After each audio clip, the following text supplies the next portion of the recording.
Eu demorei 7 anos para conseguir falar sobre a minha maternidade. 7 anos. Não porque eu não tinha o que dizer, mas porque simplesmente eu sentia vergonha.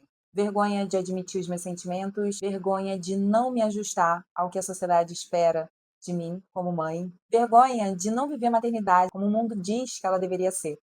E ao longo desses 7 anos, eu percebi que isso não aconteceu só comigo. Isso acontece com muitas mulheres. E a gente não fala porque a maternidade foi colocada num lugar intocável. Foi colocada num lugar idealizado, romantizado e muito distante da realidade. Quando eu engravidei em 2018, a gente já tinha acesso a alguns conteúdos na internet, mas ainda não era muito comum ver as mulheres falando sobre se perder, se encontrar, sobre saúde mental.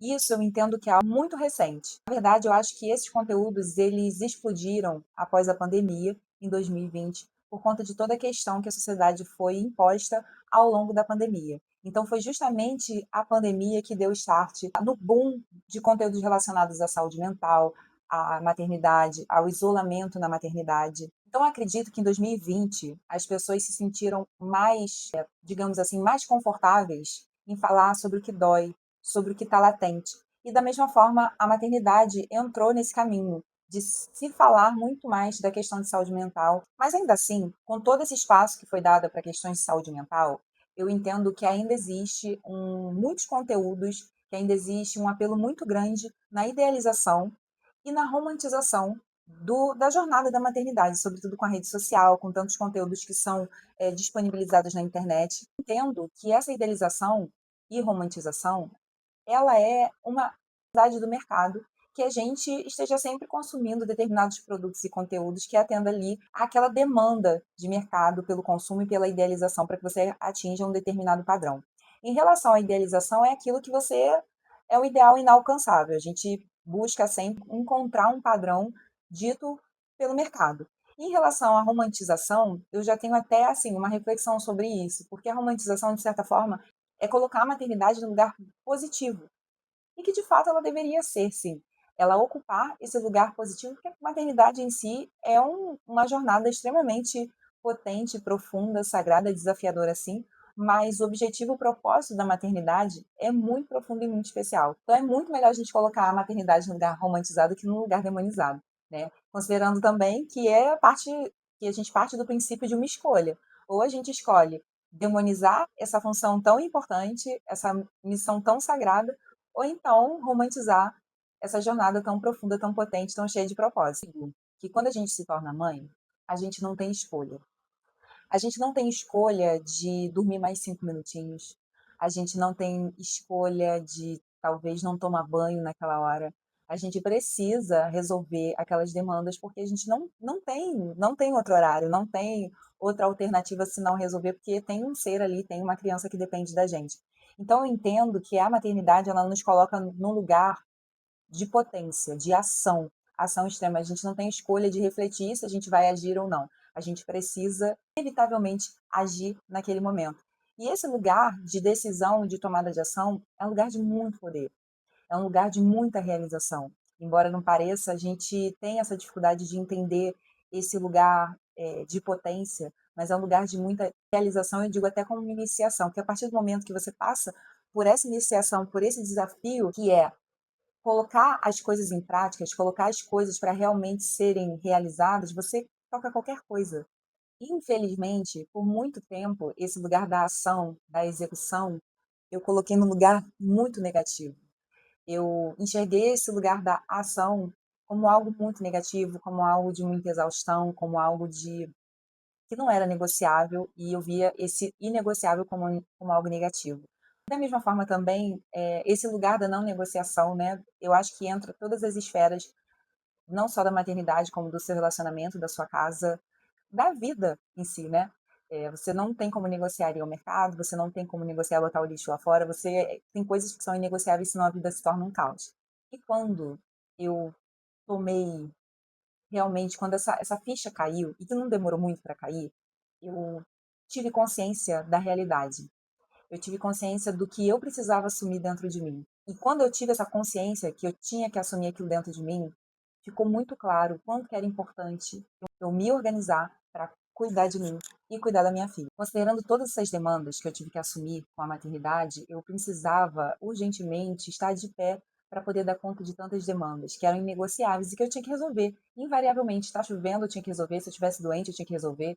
Se eu tivesse com vontade de chorar, eu tinha que resolver. Eu teria que, enfim, trocar a fralda da minha filha, eu teria que acordar de madrugada e saber se ela estava limpinha.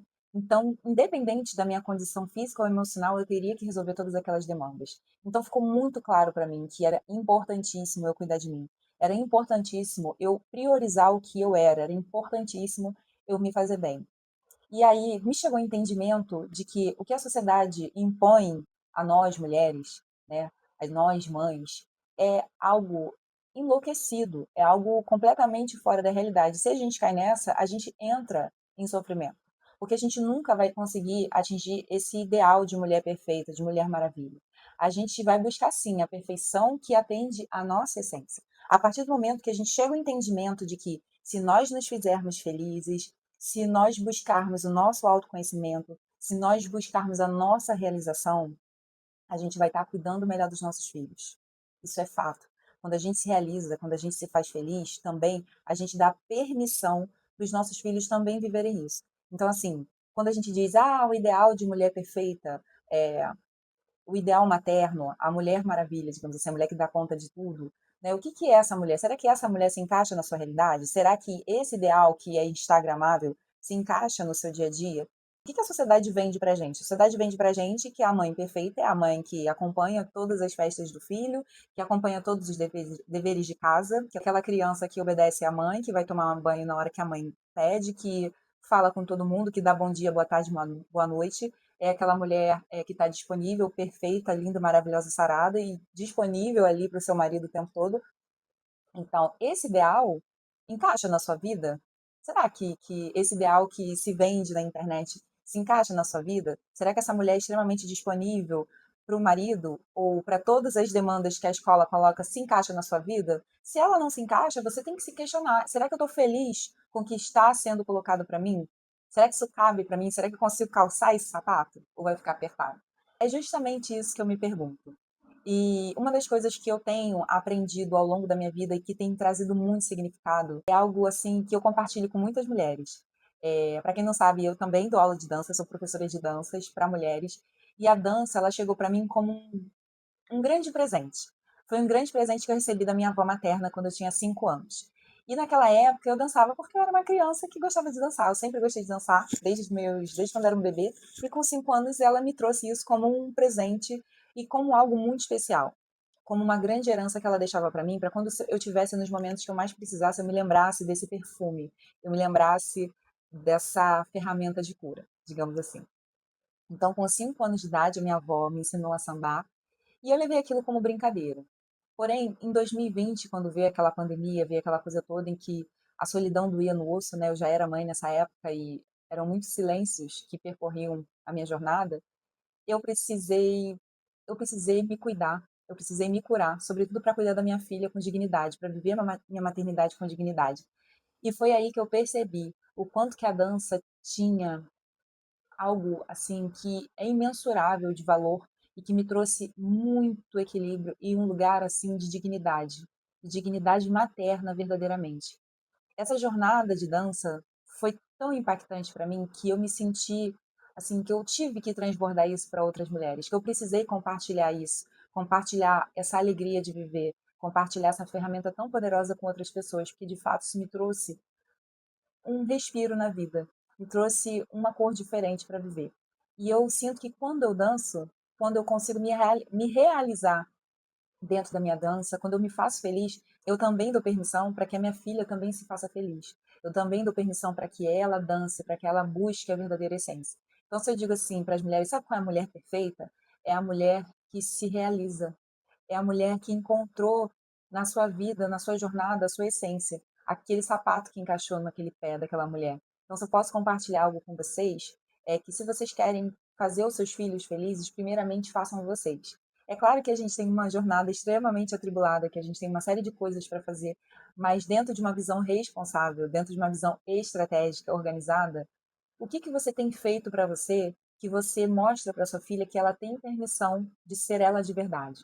Será que você está buscando se encaixar nos padrões que essa sociedade, que a gente vê que cada dia está mais adoecida, é essa sociedade que você busca um padrão de mulher e de mãe? Ou é algo que realmente realiza na sua essência mais profunda, na sua parte espiritual, na sua parte mais sagrada?